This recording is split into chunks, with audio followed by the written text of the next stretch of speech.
আমাদের দরকার হলো আরাফাত রে, ধরছে হলো মুরগি কবির রে, তাহলে কেমনে হবে? আমার দরকার ওবায়দুল কাদের রে, ধরছে বাকের ভাইরে, তাহলে হবে?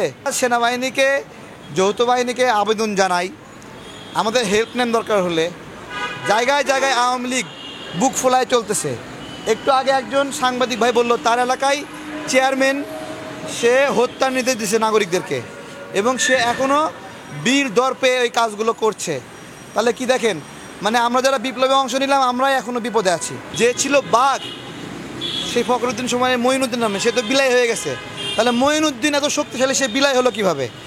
এগুলো ইতিহাস থেকে শিখতে হবে সেনাবাহিনীকেও। চিনি অল্প অল্পই ভালো, বেশি চিনি হলে ওটা খাইতে ইচ্ছা করে না আবার।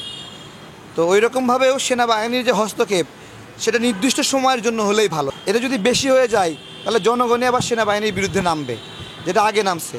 আমি শুধু স্মরণ করে দেই, ইতিপূর্বে যে নির্বাচনগুলো হয়েছে, ওই নির্বাচন কমিশনার যারা, সেনা প্রধান যারা ছিল, সেনা কর্মকর্তারা যারা ছিল, তারা সবাই কিন্তু ভালো নাই, মানে সবাই খারাপ অবস্থায় আছে। অর্থাৎ কেন খারাপ অবস্থায়? দেখেন, যে ছিল বাঘ, সেই ফখরুদ্দিন সময়ে মঈনুদ্দিন নামে, সে তো বিলাই হয়ে গেছে। তাহলে মঈনুদ্দিন এত শক্তিশালী, সে বিলাই হলো কিভাবে? এগুলো ইতিহাস থেকে শিখতে হবে সেনাবাহিনীকেও, যে সেনাবাহিনীর ক্ষমতাটা কোনো সময় স্থায়ী হয় নাই, স্থায়ী হওয়া সম্ভবও না। তাদের সাথে জনগণের অনেক ভালো বন্ধুত্বপূর্ণ সম্পর্ক আছে, মানুষ সাপোর্ট করছে, কিন্তু দীর্ঘমেয়াদে তাদেরকে কেউ চায় না। জনগণের তৃষ্ণা কি জানেন?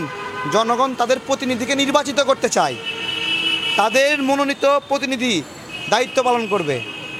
এই জায়গায় সেনাবাহিনী নেমেছে, আমরা সবাই সেনাবাহিনীকে সর্বোচ্চ রকমের সহযোগিতা করব।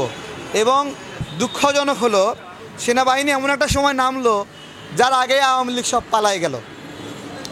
তাহলে এখন সেনাবাহিনী কারে ধরবে? এখন সেনাবাহিনী ধরতে হলে মানে আমরা রাস্তাঘাটে একটু প্রোগ্রাম করি, বিভিন্ন বিষয়ে প্রতিবাদ করি, আমাদেরকে ধরতে হবে, ঠিক আছে? তো এখন আওয়ামী লীগকে আর কি ধরবে? সব আওয়ামী লীগ নেতারা আত্মগোপন করছে। এটা একটা বিষয় যে আমরা খুবই নিন্দা জানাই। 600 জনের মতো আওয়ামী লীগ নেতারা সেনানিবাসে ছিল, তাদেরকে যে আপনারা ছেড়ে দিলেন, আপনারা শহীদদের সঙ্গে জুলুম করেছেন।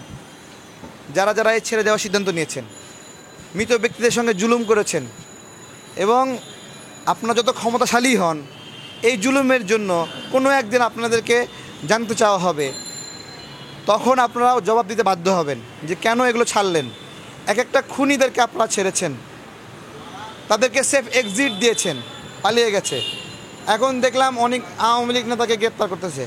শাহরিয়ার কবিরকে গ্রেপ্তার করছে। শাহরিয়ার কবিরকে বেটা মুরগির মতো কুক কুক কুক কুক করতো, কথা বলতো একটু, এই তো তার অপরাধ, তারে ধরছে। এখন আমাদের দরকার হলো আরাফাত রে, ধরছে হলো মুরগি কবির রে, তাহলে কেমনে হবে? আমার দরকার ওবায়দুল কাদের রে, ধরছে বাকের ভাইরে, তাহলে হবে? এগুলো আরও মানে বিষয়টা ভালো হচ্ছে না। আমরা সেনাবাহিনীকে, যৌথ বাহিনীকে আবেদন জানাই, আমাদের হেল্পলাইন দরকার হলে জায়গায় জায়গায় আওয়ামী লীগ বুক ফোলায় চলতেছে। একটু আগে একজন সাংবাদিক ভাই বলল তার এলাকায় চেয়ারম্যান সে হত্যার নির্দেশ দিচ্ছে নাগরিকদেরকে, এবং সে এখনও বীর দর্পে ওই কাজগুলো করছে। তাহলে কি দেখেন, মানে আমরা যারা বিপ্লবে অংশ নিলাম আমরাই এখনও বিপদে আছি। যদি বলেন বাংলাদেশের অবস্থা কি, গতকাল বলেছিলাম বাংলাদেশের অবস্থা হলো আওয়ামী লীগ ভালোই আছে।